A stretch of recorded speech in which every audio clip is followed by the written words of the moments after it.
Welcome to this project on multiple outs. Recently, Illusionist sent out an email that mentioned multiple outs and received several emails back where people had never even heard of them. So if you're a mentalist, a multiple out is something that you definitely need in your act. If you're a magician, you can implement these into your close-up act. And even if you don't know what these are, this is an introductory course where throughout the duration of this project, I'll be teaching you a series of simple multiple out effects that you can do, that anybody can do, having never heard of them before. So let's dive in. So in a nutshell, multiple outs where you've created a series of insurance policies to ensure that the routine always has a successful conclusion. And if that still sounds confusing, let me break it down in a really simple form. Let's say that you use your right hand trouser pocket, your left hand trouser pocket, your right hand jacket pocket and your left hand jacket pocket, and you hid a coin in every one of those pockets. And you said, right, I'm going to place a coin into one of my pockets. And you mime the action, you say turn your back and you mime the action of putting your coin somewhere, making a noise. So it sounds like you're doing something when in fact you're doing nothing. And then you say to the person, right, turn back round, which pocket have I placed the coin in? Now it doesn't matter which pocket they pick because there's a coin in every pocket, but let's imagine there's a way to show those pockets as being empty apart from the one that has the coin. So it looks like they've correctly guessed which pocket you put the coin in. So now you say turn back around, you put that coin back into that pocket, make some more noise, and you say, right, turn back round. Where's the coin now? And then you do the same thing, right? That's the easiest way to explain multiple outs. That's not a trick, but it's the easiest way to let you know that because you're using all four pockets and all four pockets have a coin in, it doesn't matter which pocket they choose, they're going to be right every single time. Or you can make them appear to be wrong every single time if you really wanted to, right? So that's what multiple outs are in a nutshell. But we're going to jump into a series of performances so that you can see what they look like when they're presented as effects or tricks, because that's not a very good trick, that's just a way to explain it. And then we'll jump back into this chair, we'll sit down, we'll break each of those performances down, go over each of the nuances, and you'll see just how easy this is. So let's jump into the performances.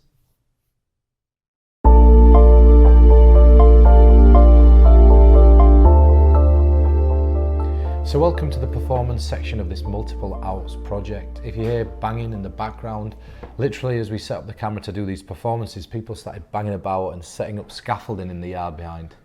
It's like sod's law, really. Happens every time.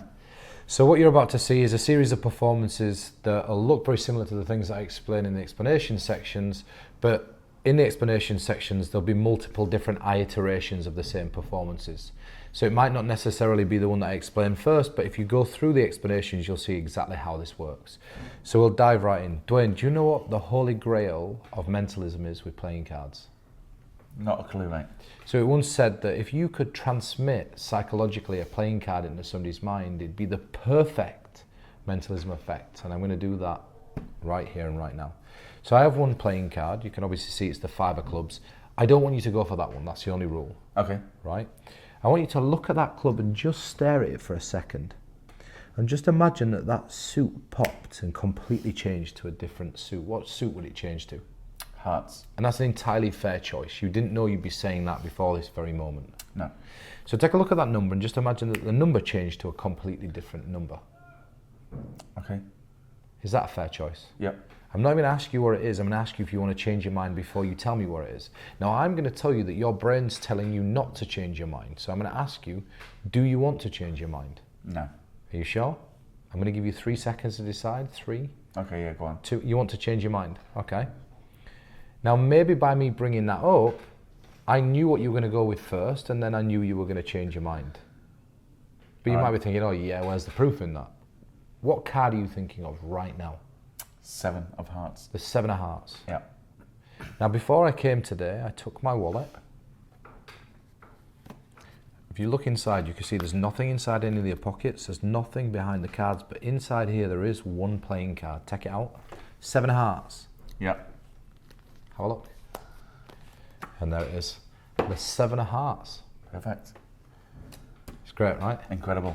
I remember when I first showed you this. You did in a session convention. It was a few years ago, and I remember sitting there, and we didn't really know each other that well then, and you performed it for me, and it blew my mind because you did it a couple of times. I'm going to do it again. Go on. I'm going to place one card down on the table. It's going to sit there. I want you to think of the value of a playing card. Ignore the suit. So just in case anybody's thinking that maybe I've got 1,000 playing cards hidden around the room, I've just placed one card down on the table and I'm going to try to do this. So have you got the value of a card in your head? Yes. Now, a minute ago, I offered you the opportunity to change your mind and you said yes. This time, I'm going to make it mandatory to change your mind. So if you're thinking of a number, I want you to change to a picture. If you're thinking of a picture, I want you to change to a number. Just so you're somewhere brand new. Yep. Right? Now, nobody can ever accuse me of pressuring you into a decision now because you changed your mind. I'll tell you what, let's take it a step further. If you're thinking of a number now, change to any other number. And if it's a male court card, change to a female. Anywhere else, just stick. Okay. Now, can you think of the suit that best fits this card? So, for example, we know the ace, the spade would fit it the best. Yeah. What suit are you thinking of?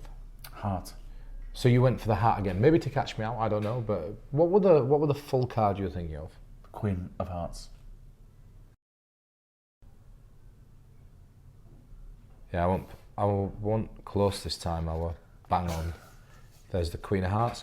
One card down on the table. Now, this might all seem like it's just chance or it's very ballsy or it's very bold. It's not. If you're watching this, you can 100% do this, and this outcome will be the outcome that you'll get 99.9% of the time. And I'll even show you in the explanations how you can make this 100% with a few other fail-safes and other multiple outs. Now, the clue's in the title, so it's pretty much obvious that I have got other outs just in case things go wrong. But I'm going to show you one that I really love that I think's fun. I'm going to just write something in my phone and I don't want you seeing where it is. Okay. So look away for a second. Wait a minute.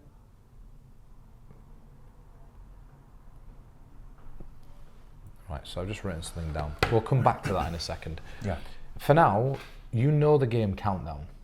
Yep. So for those people that are outside of the UK, Countdown is very much like Wheel of Fortune. It's just a simplified version, and then they go off on the extreme in the mathematics section. We're not going to work with mathematics here. We're going to work with the letters. Now, my favourite presenter of all time was Carol Vorderman. So I want you to imagine Carol Vorderman. You see what I mean? It were every kid's dream from 15 to 20 to go on a date with Carol Vorderman. She was like the hottest woman of all time, right? You saw Dwayne's face then when he started laughing. But I want you to imagine, Dwayne, that Carol Vorderman stood in front of the boxes of consonants and vowels, and you imagine just reaching in and taking out any letter. Don't say it, just think it, right? Yep. Now, if you're thinking of a consonant, jump to a vowel, a consonant, so you're somewhere brand new. Okay. Yeah? Could I know what letter you're thinking of? No. So what I want you to do for me now is think of a nice, long, interesting word that starts with this letter, but make it something you can imagine touching and seeing, even if you've never touched this thing before. And if you can't do that, I'll tell you what, stay in the same box, just change the letter. Okay. Got something else in mind? Yep. Now, I give you the opportunity there not only to change the letter, to change it again and change the thing that you were thinking of. Now, there's 40,000 different words in the English language. You could be thinking any one of them right now. Start to describe the thing you're thinking of. I would say it's an animal. Okay. Slimy. Okay. What is it? An octopus. Now, do you remember me saying I'm going to go in my notes app and just write something down earlier on? Look, let me show you this. Just click my notes. Just read what it says there. It says octopus/ostrich. Right, so I knew you were going to end up on an octopus or an ostrich. Out of all the things that you could have ended up on, that's what it was. Right? Fun. Yeah. Because it just shows you how you can easily do this. Yeah. Right? Yeah. There's a few of the performances. I must stress that we are going to jump into how this all works. You're going to think that Dwayne's somehow colluding or that there's something in this. I can tell you that this will be the outcome that you see 99.9% of the time, and I'm going to teach you how to fail safe and use multiple outs to be able to perform this material. So I know I explained before we even jumped into these performances what multiple outs are, but when you see how simple this is, everything is laid out so it's ultra easy for you to do, and your back's covered no matter which angle you turn. Yeah. Right? So let's jump into that.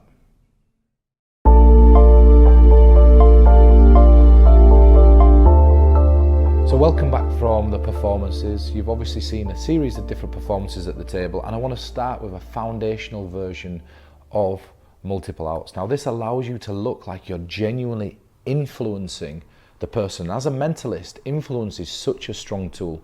If you're a magician, you want to make it seem like you can control somebody's actions, or that we're all the same, or psychologically people tend to do the same thing. This is a great routine that will help you dip your toes into the world of multiple outs.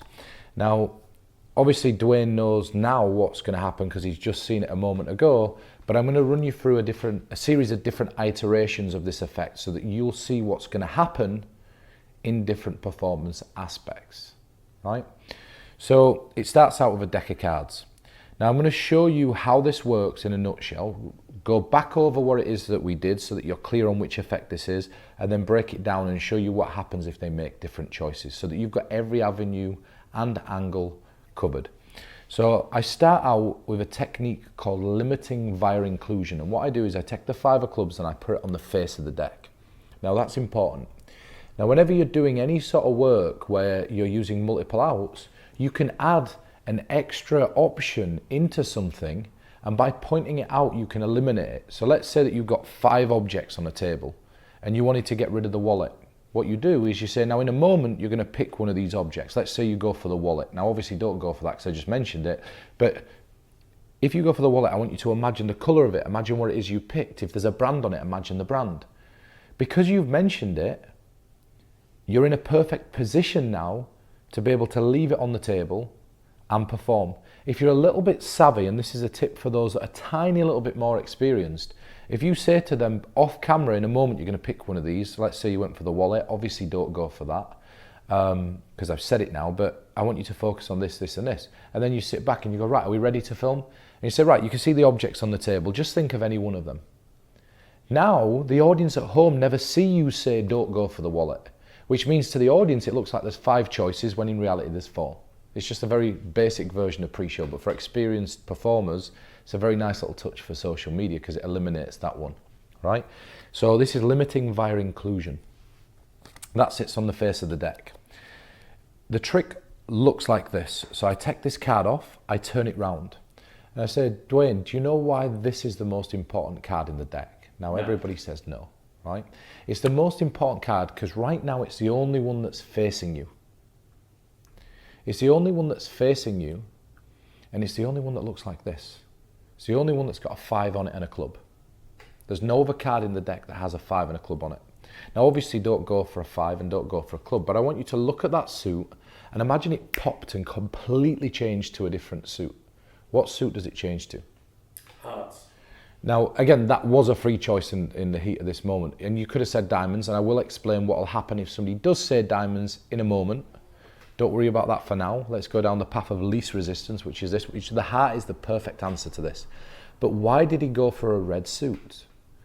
Well, of course he went for a red suit because I said, I want you to look at this suit and imagine it popped and changed to a completely different suit. Well, I never said that I don't want you to go for a spade there, but by saying completely different, your brain tells you, oh, he wants me to go for a red one. Right? And you're going to rope that back so it seems like a free choice in a moment. So now we know that we're on the heart. Okay, now obviously look at this number, Dwayne. Now I'm going to tell you psychologically, people tend to go for a number that's the same every single time. I know you're not that sort of person. So you're going to look at me for a second. I'm going to look right at you. Imagine this number just popped and changed to a different number. What number does it change to? 4. The 4 of hearts. Yeah. Now, do you want to change your mind? No. I knew you wouldn't change your mind. I knew that you'd go for that card. Do you believe me? No. So they always say no. And then now what would happen is, I haven't put it in there in this instance, I'd stand up and the 4 of hearts would be the card that's in my pocket, right? So the outcome would be different to the outcome that you saw at the table, right? Which might not make sense right now, but it will when I point this out. So I'd stand up and I'd say, that's the only card that I took out of the deck before we began. You could check the rest of my pockets. But of course, we have every other outcome covered. Right? And I'm going to talk about the different outcomes in a second. I'm also going to talk about the different outs that are used. But for now, let's say that we still got back to the heart and we were going to work with a different number. And this will give you an inkling into how the effect works now. So Dwayne, I want you to just give me a different number. 3. 3. So if Dwayne had gone for the 3 of hearts, here's the secret. I say, well, I went through the deck. I took one card and I placed it on the top of the deck and I let them take it off. and the 3 of hearts is on the top. Let's say Dwayne had given me another number. Dwayne, give me another number. 7. So the 7, I say, this goes down. I say, now I told you that everybody goes for the same card. The deck's on the table. You can't see that because it's out of frame at the moment. I then reach into my back pocket. I pull my wallet out. My wallet gets opened. I let them open it. There's one playing card in there, the 7 of hearts. And now we've got a beautiful outcome there. Let's say that they chose a different number. Dwayne, give me a different number. 9. The 9 of hearts, I pick the box up off the table. I rattle it, I give them it. They open the box, and inside the box is the 9 of hearts. Right? Give me another number, Dwayne. Ace. The ace. And I say, now I did tell you that psychologically everybody goes for one card. Would you believe me if I told you it was the ace? No. No, you won't believe me if I told you that. Well, it is. So look, I'm going to tell you, you could change your mind 3 times on the numbers. 3 times, and whatever you end up on, the 3rd time, there's no way anybody will be able to pick up on that, right? So change your mind, change your mind, and change your mind. What's the number? 8. The 8. Yeah. And you know earlier I said to you that the 5 of clubs is the most important card because it's the only one facing you. And now I'd reach down, I'd say, I told you a bit of a lie because as I spread through, there were only one other card facing you, you just didn't see it. And then there's the 8. And of course, it doesn't matter what number's named. The only number that can't be named is a 2 and a 10. And I'm going to show you how to mitigate that. I mean, the ace, you just saw me mitigate it, and you could prepare the out somewhere else. I never use an ace. What I have covered is 3, 4, 5 is mentioned, so it's gone, 6, 7, 8, and 9. And if I'm using a bicycle deck, the 10 of hearts is on the back of the box that sits in front of them the entire time. So any number that they name, the 6 of hearts is on the face of the deck. The 3 of hearts is on the top of the deck. The 4 of hearts is in my pocket. The 5 of hearts is excluded. The 6 of hearts is on the face of the deck. So I just pick them up and I turn them round and I say I took one card and put it on the face of the deck. The 7 of hearts is inside the wallet. The 8 of hearts is reversed. The 9 of hearts is inside the box. And if it's a bicycle deck, the 10 of hearts is on the box. Right, so just look for a bike deck with it on the box. So let me show you how to deal with it if they go for an ace or a 2. Because they're really the only outcomes that are not covered. And it's important that you know, when you're doing this, you know how to navigate that. So we talked about limiting via inclusion, right? We talked about that. So watch how simple this is. By me mentioning something like this, watch how easy it is. Now, Dwayne, you can see this is the 5 of clubs, and you point that 5 of clubs out. It's the only card like this one. So if you look to that suit and imagine it popped and changed, so now Dwayne goes for the heart. And I say now psychologically, people tend to go for the same number. They go for the same number. And you might think to yourself, well, there's no way that they would. But they do. What they do is they think of one number and go, no, I think that's too obvious. And they change to like a 2 or something like that because they think to themselves, there's no way that this guy's going to be able to know that I went for the number 2. You can have the number 2 if you want. Do you want the number 2? Yeah. You do. So I'm going to tell you that you're falling into that trap. You see, you went for it because you thought to yourself, there's no way that I'd want you to go for it. Yeah. So what number do you think I don't want you to go for? 9. And then I'd pick the box up, I'd rattle it and take it out, right? So I'd say to him, you see, you fell for it, you went for the 2. So what card don't you think I want you to go for? And using language, I'm moving them along, right? So if they ever go for something that you don't want them to go for, just say to them, I'm going to tell you everybody goes for that. So what don't you think I want you to go for? What card do you not think that I want you to? And then all of a sudden they go, this one, you go, no, I wanted you to go for that one, you see? And you're using language to nudge them along, right? Don't ever feel flustered. If something is going wrong, just claim you knew that's what they were going to go for and say, change your mind. You say, okay, now on your or one line that's a beautiful line for beginners, even experts might be able to take something from this because I don't see a lot of people doing it, is this. Let's say Dwayne says the number 2. Dwayne, what number do you want? So Dwayne says 2. Yeah, 2. 2. So what's interesting? Right then, you said the number 2. That was the first thing that popped into your head. Did you feel pressured into making that choice? You won't because it feels like a free choice. But it was the first thought that come into your head. So how could it be a free choice? Because I put you under pressure. So I'll tell you what, relax. Take a deep breath. Change your mind a couple of times. How much more of a free choice does this feel than me just asking you to say the first number that pops into your head? What number are you on now? 8. The 8 of hearts. Now I told you a bit of a lie earlier on. I said to you there were only one card that were facing you, and look. And now you move into that. What you do is you say, I pressured you into that. Take a moment to have a breather. If something's going wrong, or somebody names something you don't want them to name, take a breather and then move them along, right? So now I'm going to talk to you about how to double up on this, right? There's 2 ways. We're going to talk mechanically and we're going to talk about verbally. Mechanically, the difference between mechanical forces and verbal forces is a mechanical force is one where you're giving somebody something, it's sleight of hand or it's physical, whereas verbal is where you're verbally moving somebody along, right? So you're verbally moving somebody's choice. So let's say that they were going to mention diamond. This is very important because they could mention diamond. So that there's a mechanical way to deal with this. The mechanical way is this. Set up this deck of cards in your right hand pocket with the hearts in. Set up another deck of cards in your left hand pocket with the diamonds in, right? In your wallet, have 1 7 in the back and 1 7 in the front.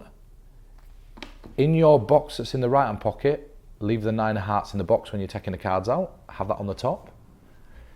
If they pick diamond, have it in the left one. So what you do is you place one playing card face up on the table. You can have this playing card and have an indifferent back, or you can literally take a piece of till roll or paper and write the 5 of clubs on it, so the back's nondescript, there is no back. Then what you do is you go, look at this card for a second. Now Dwayne, obviously you can see that I've wrote the 5 of clubs. The reason I've wrote the 5 of clubs is because that's the most unique card in the deck, right now. But just let's imagine that the suit popped and changed to a completely different suit. What suit does it change to, Dwayne? Diamonds. Diamonds. In fact, let's try this. Look at me for a second. Now that were a completely free choice, right? Let me take these out and put them on the table for a second. Now if he says diamond, just take the deck out of the left pocket. If he says heart, take the deck out of the right hand pocket and you're done, right? So let's say, for example, that Dwayne just doesn't listen to what I'm saying. He's been a difficult spectator and he goes for a spade, right? And I go, right, Dwayne, completely imagine the suit's popped and changed to a different suit. What suit does it change to? Spade. Now don't say anything out loud, change the colour, change the suit again. And now think of the number of a card. What's the number you're thinking of? 8. The 8. 8. And what's the suit? Diamonds. 8 of diamonds. Now look, you're not going to believe this. And now you've got a perfect version of an invisible deck, because one card's taken, turned around and put back in without an invisible deck, right?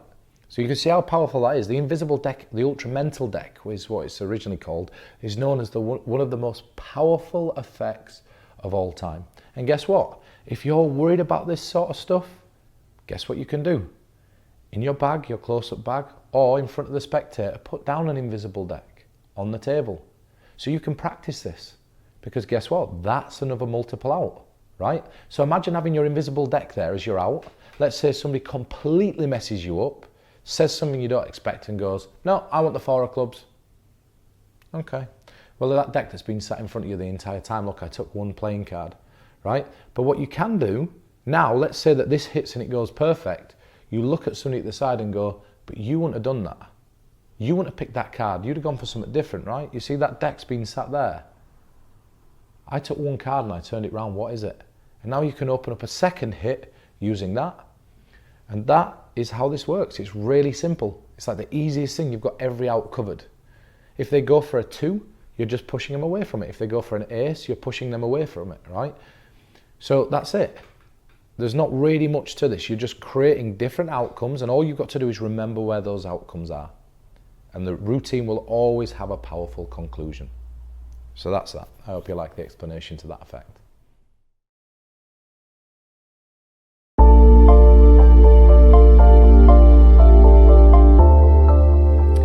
So this next one is very similar looking to the first one. It allows you to repeat the effect that you've just done, but it's such an easy effect, it's worth a mention. Now this is again using multiple outs. I'm going to break it down piece by piece, but first I'll again show you what it looks like. Now the outcome of this is probably going to seem very similar, but it's a beautiful little thing, and I want to get into the mechanics of it. So Dwayne, think of the value of a playing card, ignore the suit. In fact, if you're watching this at home, you can do that as well. Think of the value of a playing card and ignore the suit. Go on, Dwayne, don't say it, just think it. Yep. Now, follow along at home. If you're thinking of a number card, in your head, jump to a picture. And if you started on a picture card, jump to a number. So you're somewhere completely brand new. Okay, yeah. And if you're now thinking of a number, change to whatever number you want. If you're on a male court card, change to a female. Anywhere else, just stick. Yep. So obviously now you've got a value in your head, there's no way I could know. Yeah. So now I'd give you the deck and I'd ask you to go through, and what I want you to do is just when you see your card, now obviously I would never touch the deck, and this could be a borrowed deck of cards. When you see your card, you're going to say now. So think of the suit of a card, any suit, it doesn't matter. Yeah. Got one? Yeah. So as I run through, just tell me when you see your card.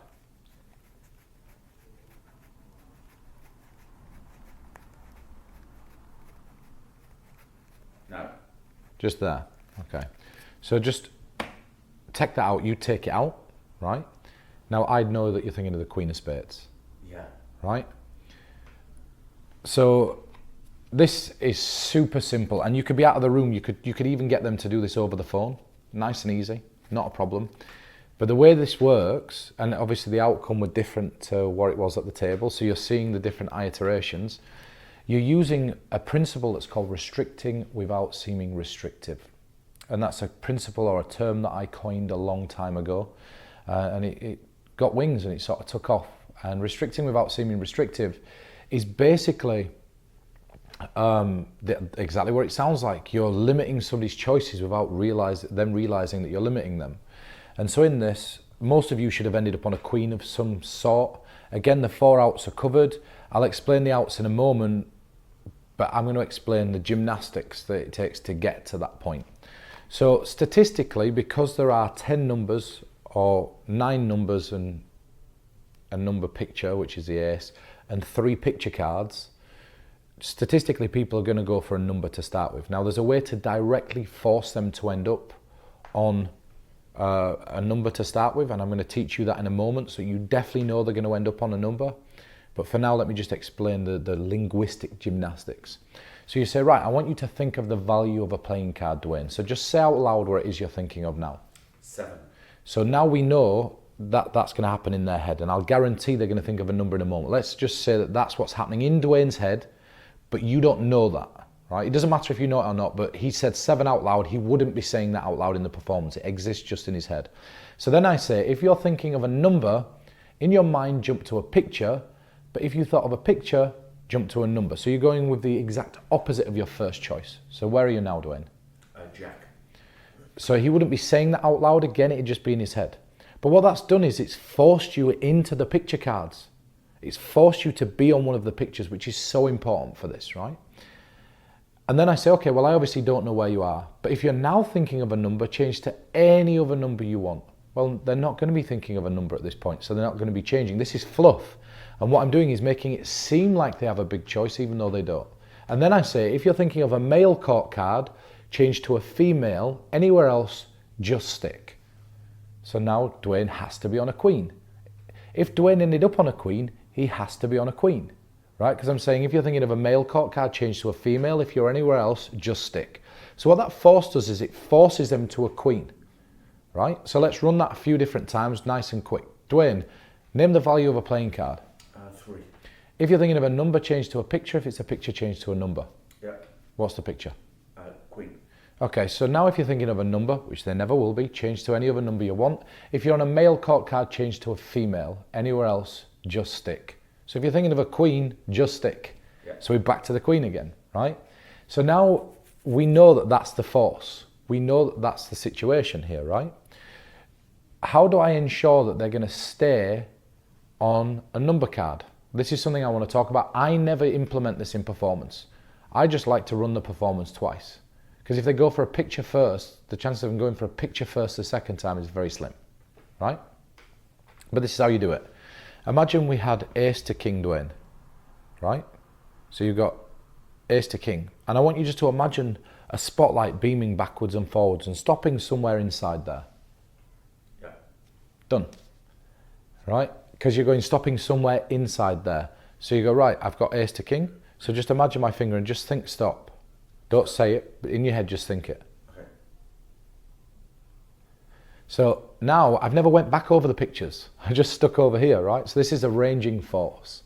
But now we know that, right? So now you might be thinking to yourself, well, how do you know the exact suit? Now this is a little banger. It's a little cracker, is this, and it's called banking. And banking is a principle that's not very well known. People, even in the mentalism community, don't know it. Professionals don't use this and don't know it. It's a great little technique. What I've done is I've taken the Queen of Hearts, which is statistically the most chosen. I've placed it in my wallet, which sits on the table. I bring that out with my phone at the beginning. They're going to open that if it ends up being the Queen of Hearts, but I'll explain how you're going to know it's the Queen of Hearts. What I've done is I've placed the Queen of Diamonds near the front, or the Queen of Clubs, sorry, near the front of the deck. Then I've placed the Queen of Spades near the middle of the deck. And I've placed the Queen of Diamonds near the top of the deck, right? I say to them, I'm going to look away. What I want you to do, just go through and take out your card. So you look away and out the corner of your eye, you just watch them. If they take out a card that's near the front, you know it's the Queen of Clubs. If they take out a card that's near the middle, you know it's the Queen of Spades. If they take out a card that's near the top, you know it's the Queen of Diamonds because you've positioned them. Clubs, spades, diamonds. Now there's a reason that I choose clubs, spades, diamonds, because I know chased, clubs, hearts, spades, diamonds. The word chased is your mnemonic to remember that. Clubs is going to be near the face, hearts is going to be in your wallet, spades is going to be in the middle of the deck, diamonds is going to be at the back end of the deck. Chased, right? So if Dwayne runs through and I see him check the deck and then he runs through again and he goes, it's not there, go, I know. Because before I came today, I took one card and put it in my wallet and I knew that's the one that you were going to go for. Then he opens the wallet and the Queen of Hearts is inside the wallet and there's your hit. If he goes through and goes, you go, now look at me, think about what your card is. And now you do a solid piece of mind reading, you know the exact suit, right? That allows you with multiple outs, banking, to know exactly what it is that they're going to go for every single time. Beautiful little effect. Really easy. You can verbally steer them towards the heart. The way that I do that is this, just so that you have a roundup if you didn't want to go through this and you wanted to just keep it purely psychological. So I always say, okay, now when we get to the Queen, I say, don't worry about the suit just yet. That's at the beginning. I go, so think of the value of a card. Don't worry about the suit. I say that at the beginning. And I say, right, now we're at the back end. I know you're thinking of a Queen. And I say to you, okay, this is what I want you to do. Now I want you to think of the suit that you feel best fits this card. So for example, we know the ace, the spade fits it the best. Obviously don't go for that because I just mentioned it. Again, limiting via inclusion. I'm mentioning it, so I'm getting rid of it, right? So I turn around and say, okay, so that's that. And I go, right, you have a suit in your mind, right? So Dwayne would say, yes. So think of any one of the other suits other than spade. And I say, now we've always gone with the exact opposite of every single choice that you've made so far. So what suit are you thinking of? Diamond. Diamonds. And we'll go with the exact opposite. So in the reds, just like we went picture to number to picture, it'd be Hearts. hearts. So we've changed all the way along. So you can't say that I were pressuring you into it because we've always gone with the exact opposite of every single choice you've ever made. Then we're down to the heart. If Dwayne says the heart, I go, perfect. If Dwayne says clubs, I go, and we've always gone with the exact opposite, so that'd be the reds. And now I use a beautiful multiple out created by Michael Murray, which is the tombola principle. So let me explain the tombola principle. So that'd be the reds. So in your mind, Dwayne, keep changing between heart and diamond. Keep changing, keep changing, keep changing, and stop right there. Now I obviously don't know why you stopped. If I'd stopped you a second later between the heart and diamond, this would be different. In fact, if you were to change one more time, where would you be? Diamond. And you could have done that 1 second later. So tell everybody where I stopped you. The Hearts. The heart, perfect. So the Queen of Hearts, right? Now, let's say that, play that back. What I'm doing is keep changing your mind and stop. If you were to change one more time, that line's a beautiful line. So let's do it again. This time when I say if you were to change one more time, say the heart. So keep changing, keep changing, keep changing and stop. Now you know where you stopped. Yep. If you were to change one more time, this would be different. In fact, if you were to change one more time, where would we be? Hearts. So the Queen of Hearts. So either way there, you're ending back on your Queen of Hearts. Now there's a reason that I mention this, because this principle, the tombola principle, can be applied to the first effect, right? Now the reason I didn't mention it there is because I didn't want to overwhelm you in that section when we were just dipping our toes into what multiple outs are. But the true beauty of this, the true beauty is now you know you can use that, you know you can force the heart every time you can carry one deck of cards. You could perform a version of Colossal Killer, which is card in wallet, or card in pocket, or card in deck, or invisible deck, or psychological card forces using these principles. They're easy, they look incredible, and I can tell you, whether you believe this or not, when the camera went down, Dwayne said something to me, and I don't know why he never says this stuff on camera, but he went, I remember when you absolutely battered me with that effect at the session convention. That's exactly what you said, right? Yeah. And so this stuff's strong, and even professional magicians and mentalists, if you commit to the character, right? So if you really commit to the character, sometimes even failing is such a nice thing. So if I take a card and I place it down, I say, would you believe me if I told you I could put a card into your head? No. I place one card down. Look at me, name a card. 7 of clubs. Now I'm going to tell you, most people go for a 7, you know that, Yeah. right? So I'll tell you what, you could go one either way, change your mind as many times as you want, keep changing, and wherever you want, you just tell me which one you want. 8. Oh, I went with the 6. Not bad though. Let's do this again, let's play again, right? But now I know how you think, I think I can do this. And now I sneakily set my deck up like I would, and nobody suspects, because they've seen you put one card down. Doesn't matter if you miss. It's a baseline to see how somebody thinks. And the way you explain this to people in the real world is literally, you know, when somebody's taking a polygraph test, they always take what they call a baseline. They get to know how somebody thinks. Right now, I don't know how you think, so I'm just going to go for it. And if this doesn't work, it doesn't matter. But what it'll do is give me that baseline so that I'll never fail again. You put it down. If it hits, miracle, right? If it hits, you've got an absolute miracle on your hands. If it doesn't, what you've done is just set yourself up. The second time when you succeed, it's more impressive, but then proves the line that you used about the baseline. Now you might think to yourself, well, why is he mentioning that? Well, again, that's a multiple out. You're giving yourself the first routine to see if you're going to hit, and if not, you're setting yourself up for the guaranteed success of the second one. You're giving yourself an out, right? Which is nice and simple. So that concludes the section on cards. Let's take this into a different realm now that looks more like mentalism. I'm going to share with you a couple of effects, a couple of simple things that use just nothing more than a piece of paper and a pen. And then, yeah, this is nice and easy. Again, you saw the performances. Let me break down how they work.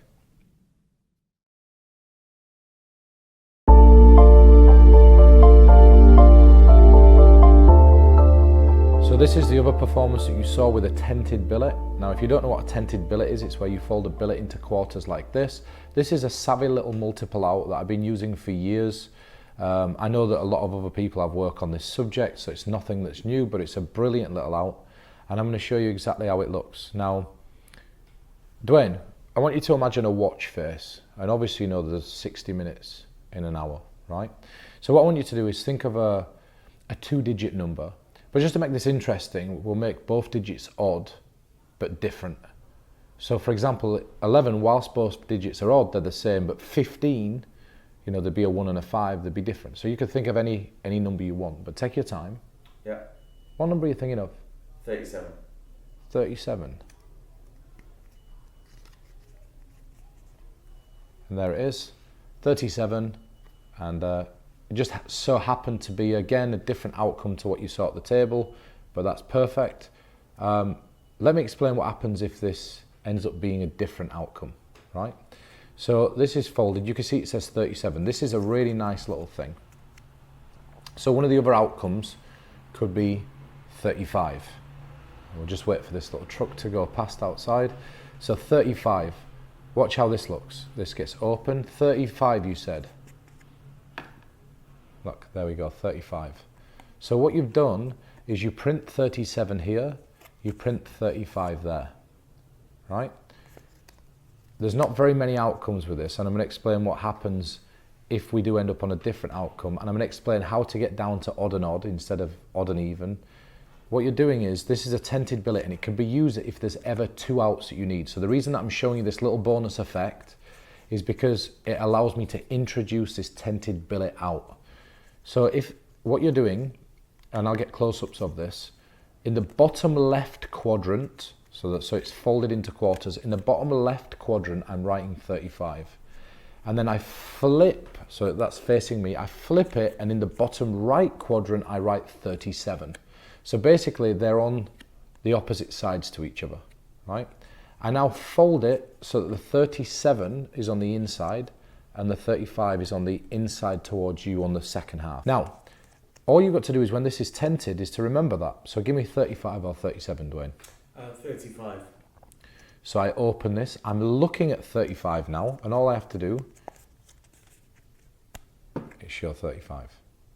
And it looks like it's coming from the middle when it's done full speed, look.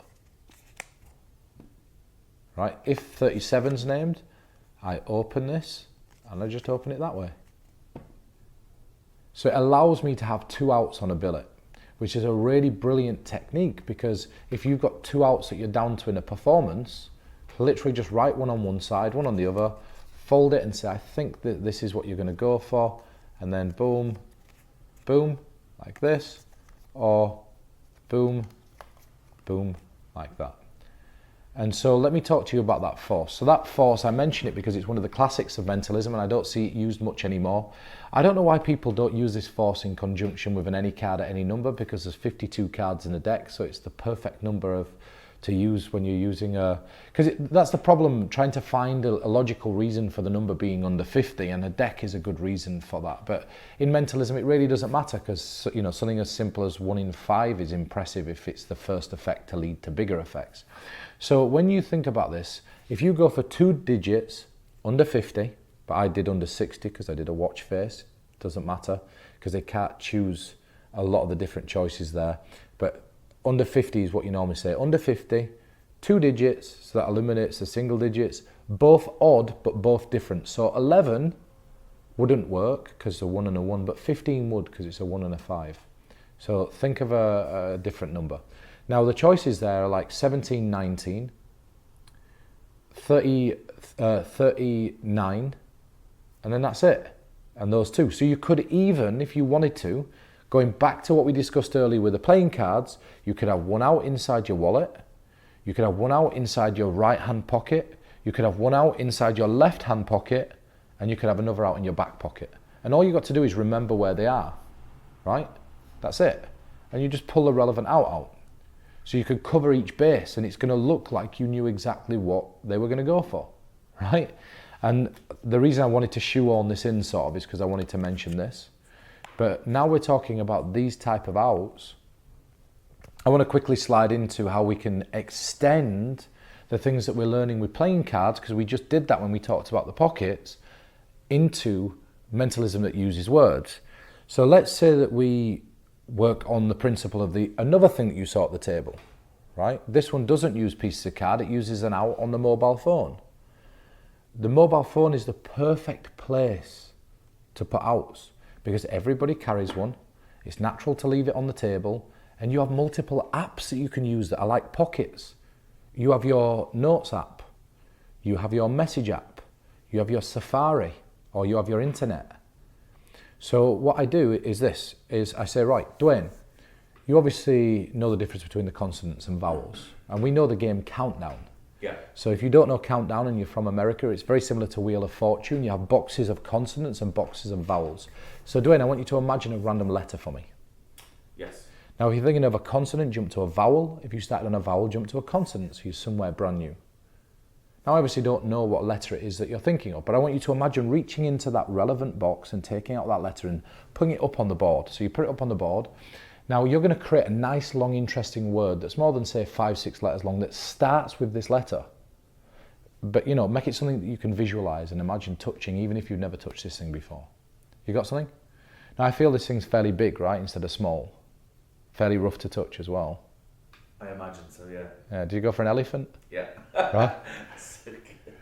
And the outcome again was different to what you saw at the table, right? But I didn't need to use the out there because I used my verbal description to whittle it down, which I will get into. But I'll show you the outcome that happened at the table so that you can see what it looks like. So I take my phone, I open my phone up. In my Notes app, I open my Notes app, and what I do is I just write down octopus / ostrich. That's in my Notes app, right? I swipe up. I go to my messages. In my messages, I start a new message and I write aeroplane, which is the out that we saw at the table, right? And I swipe up. I go to my Safari. I go to Google Images and I type in the word elephant. So what I end up with is a series of outs. I click Images. I let it load. And then we've got that that's loaded there. Now I swipe up. Make sure you close these apps so that they're not showing on the home screen. Now you take the phone and you place it down. So just as I've come to film the second project in this series, which is going to be a project called Astro, I was just looking back over my notes to make sure that I'd covered every single angle and aspect of the multiple outs to make sure that you guys knew exactly what you were getting. And there were one glaring thing that I missed. So it's going to be inserted into the middle of the footage just randomly, shoehorned straight in there, but it's so important for me to mention. The outs for the Phantom Dictionary test are ostrich and octopus, which is written in the Notes app. Then there is the aeroplane, which is written into the Message app. Safari is the elephant, and I remember that by Safari. And then I often use a second app where I write the word umbrella, or I keep that as an out in my wallet just in case, and then I'm going to move into the a phone trick later on. Umbrella were missed off that list. So that is this is in the relevant section. I'm sorry for having to shoehorn it in, but I wanted to make sure that I genuinely didn't miss that. And normally the reason that I didn't mention it is because that's usually what I'll do is when I'm trying to hit, this is the way I'll do it. So let's say that Dwayne were thinking of an umbrella, but I don't know that. I go, now this thing's relatively big, right? Compared to a coin, it's big. Yeah. So if I get I know straight away then, and I go, this is an object or an item. Yeah. Are you thinking of an umbrella? And I'll normally verbally reveal that or have that as an out in my pocket. I don't usually put that in the phone unless I'm putting it into an app. You could easily put it into an app. You could put it into your pocket. You can put it in your wallet. You can use all the other outs and systems that we teach you on here just to add umbrella into your list there. And if you wanted to, you can look at, there's a restricted list of words that can be gone for. If you wanted to add a few more, you'd be able to do that. So I just wanted to put that in here. Anyway, jumping back to the chair over there to finish the explanations off. That's it. You don't just need to use this. You don't just need to use this for this. You could put in the messages, Queen of Hearts. You could put in the Notes app, Queen of Spades. You can search the Queen of Diamonds. You could put the Queen of Clubs in your wallet. You can use your phone if you don't have pieces of paper to create these multiple outs. It gives you extra outcomes. Jumping back to the very first card routine we talked about, where you don't put in there the ace, the 2 or the 10, or you put the 10 only if you've got the bicycle cards. Well, guess what? Now, by introducing your phone, you can use your Safari to search for one of the aces. You can put into the Notes app the 2, and you can put into your messages the 10. So now you know that if they name an ace, a 2 or a 10, which are not desirables, I always call them not desirables, ace, 2 or 10, because I don't like those outcomes, you pick your phone up. The deck just stays on the table, it never gets touched. Now guess what you've covered? Ace, 2, 3, 4, eliminated 5, 6, 7, 8, 9, and 10. That's every single card in the deck, right? So now, hybriding that with an invisible deck, and then you can repeat it again by taking one card out and putting it on the table and doing the Queen Force. Now, all of a sudden, you've covered every single card in the deck. Then, you can then quickly open up with a number thing, blow someone away by getting them to think of a number and writing that down. Bang, you've hit that. Then you can move into this invisible dictionary test, if you wanted to. Look at what we're doing. We're just creating simple multiple outs that just seem so impressive. But what I do is I just pick and choose 1 or 2 of these things. I won't try to create a full act out of them, right? So let's talk about the consonants and vowels, because it works in the same way as the picture cards and the number cards. There are a very small number of vowels. There are only 5 vowels. There are 21 consonants, right? So that means statistically, there are 21 out of 26 chance of them going for one of the letters you want, which is a high probability. So let's run through it again one more time. So Dwayne, name any letter. Name it out loud. Yeah. B. So he'd be thinking of this. He wouldn't say it out loud. I'm verbalizing it so that you could see the process of how this would work, right? So Dwayne, if you're thinking of a consonant in your head, change to a vowel. If you're thinking of a vowel, change to a consonant. So again, name this out loud. He wouldn't. It'd stay in the head. I. So this is where it's interesting for me, right? Because I'm going to talk to you about a technique. This is the only out where you need to think. And again, you can have this in your pocket or your wallet, which we'll talk about. But this is the one that I verbally changed from, and I'll show you why. Dwayne, I want you to think of a nice, long, interesting word that starts with this letter, but something you can imagine touching or seeing. Now, I know he's struggling. He's there going, oh, God. So I go, I'll tell you what, stay in the same box, but change the letter. So if you're on a vowel, change to another vowel. If you're on a consonant, change to another consonant. The only things that really people can think of there are an ice cream or an iceberg. I went igloo. Or igloo, okay, which again is close enough. Yeah. Right, it's going to be ice, right? But I see you struggling. As soon as I see you struggling, I change you anyway. That's why I don't like that out. Yeah. But because there's a restricted number of things that they could go for, sometimes things are going to fall through the cracks, just like it did now, right? So here you go, is the beauty. You ready for it? Here's your multiple out. What is it you're thinking of, Dwayne? So Dwayne says igloo. What? Igloo. Igloo. Now, you've heard of a polygraph test, right? Yeah. Where they get a baseline of how somebody thinks. And what that baseline does is it allows you to know the way somebody's brain works. So what I'm going to do, I'm going to take these. I think I know how you think now. We'll come back to this in a second. And now what you do, perform the card thing, right? Because you know that's guaranteed because of your ranging forces, your multiple outs. And now you've just saved yourself and your get out of jail free card. Here's your baseline test to know how somebody thinks. Now what you can do is move into a simple effect that maybe uses an app on your phone. So let's say that you've got Cypher. Let's say that you've got Predictogram. Let's say you've got any one of Shamir's apps, right? I know I've heard on the grapevine that there's a nice little app that's coming out that might or might not be related to ICE in some way. That'd be a good app to have on your phone. Now what do? Let's say that you've nailed somebody with this. You say, now earlier I mentioned the phone. You saw me messing about with the phone, right?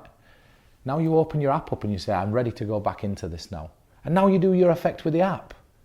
So you've weaved back in and hid the discrepancy, cleaning up the discrepancy. Because remember, the biggest thing to know about this is that your audience do not know the outcome of your routines. Because they don't know the outcome of your routines, you can do and say whatever you want.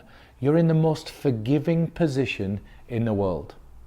And it's just all about being playful. Knowing, oh, I've got a backup of the invisible deck on the table. That's my multiple out. I've got a backup of one of the illusionist apps on my phone. So that if I don't go back to the phone or what the word that's said there doesn't match what it is that I'm after, now you're moving into your multiple out a second later after doing your card thing, which is your multiple out. All the time you're covering your back, you're insuring yourself with all these different routes and avenues, because guess what? Your multiple outs are a series of insurance policies that always ensure that your routines come to a solid conclusion, right? So, nice and easily, that's that. Do you have any questions, Dwayne, about that routine? Not really. Only apart from, I suppose, it's only your imagination that's limiting you what you can do with the phone, because there's so much. That's it. And also I do want to press that maybe they might end up going for a vowel first and changing to a consonant. So let's say they end up on the word mountain, right? Watch how beautiful this is. So let's say they started on the letter to I and then they've jumped to an M. Dwayne, let's say it's mountain he ends up. What's the word you're thinking of? Mountain. Mountain. Now you have two choices here, are you ready? So that gives me a baseline of how you think, right? And when you hook somebody up to a polygraph, they sit them down and they look at the little needle jumping to see how that person thinks. And when you're talking and the choices you're making are letting me know exactly how your brain ticks and how you're wired as a person. I think I know what would be perfect for you. Normally I tailor make the experiments for the person. I think this is going to be perfect for you. I move into that. Or, now let's see how different this is every time. Whatever you end up on next is exactly what we'll go with. Well, what's the statistical likelihood of you going for a vowel twice in a row to start with? Very slim. So I just rerun the performance. And when you end up on the word elephant or whatever you end up on the second time, what do? I turn around and go, now look how different this is to the first word that you picked. And I use the contrast of that to show how vast the choices could have been. And now you've eliminated any possibility of method. And the reason that you've eliminated any possibility of method is simply because they went for a vowel the first time, they didn't the second time. So that's not the method anymore, right? So it's nice and easy. So we've discussed a few simple things that use multiple outs. What I do want to do is I want to talk about using your pockets as a multiple out, and then we'll wrap this up with a conclusion and just a quick overview of a few things, because there are a few little bits that I want to point out from the routines that we've shared. So I talked right at the start of this when I did explain what a multiple out is, that you can use your pockets as outs. Pockets are your best friend. They're going to allow you the scope of having 4 to 6 different outs. You can have one in your right jacket pocket, left jacket pocket, front trouser pocket, left trouser pocket, back pocket, your back left pocket, your wallet, your top pocket.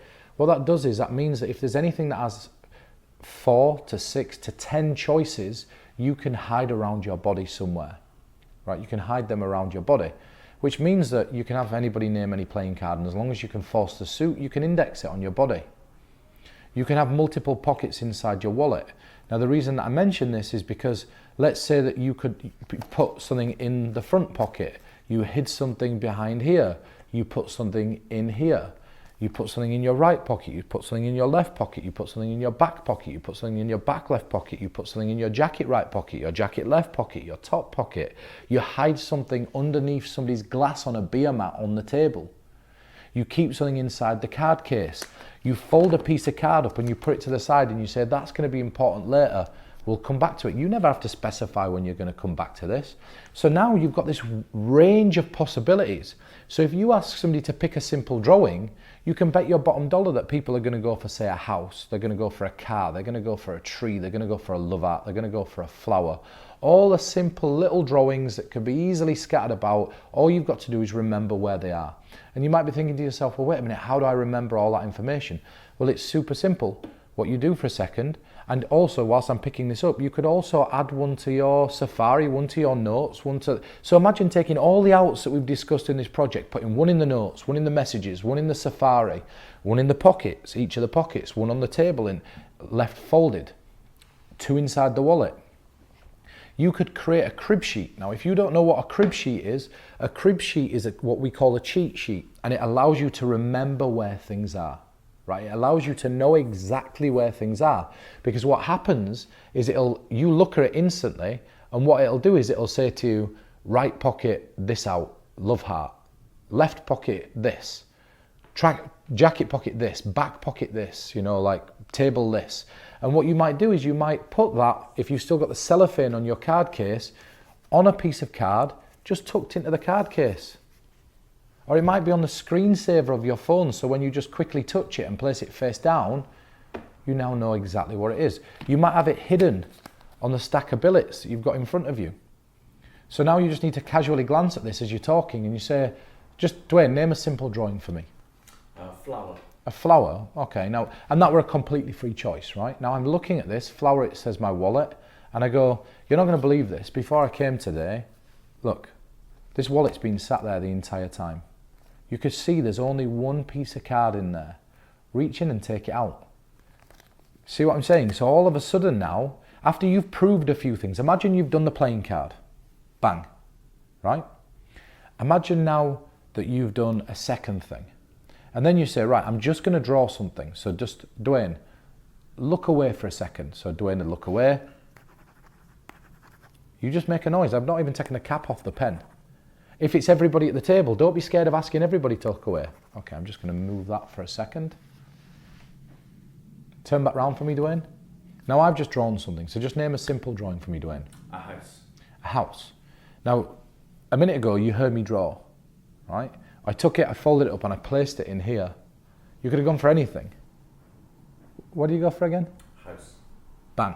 Because everybody's seen you do this with one card, and they've heard you draw, their brain, just like when it's a film, fills in the blanks, right? If you're watching a film and you imagine a scene where somebody's going to walk, they pick their keys up off the table, it doesn't show you them going to the front door, turning the lights off, closing the door, locking the keys, walking down the drive, unlocking the car, opening the door, getting in, putting the seatbelt on, starting the engine, messing with the AC, getting the window wipers going and then driving off. It doesn't show you any of that. What it shows you is them picking up the keys for the car off the table, and then it jumps to a clip of them inside the car.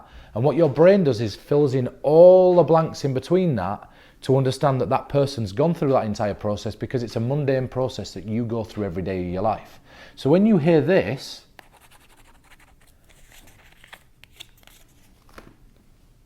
and that, when you see me pull it out instantly and show you what it is, your brain fills in all the blanks in between, and now you've got the perfect drawing duplication that's propless. You don't have to have them write it down.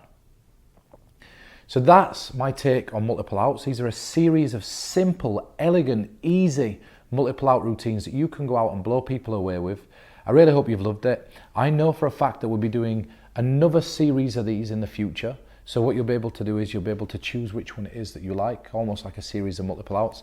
And we're going to do more advanced ones as we go along. This is just dipping your toes into the water. So I really hope you enjoyed this project on multiple outs.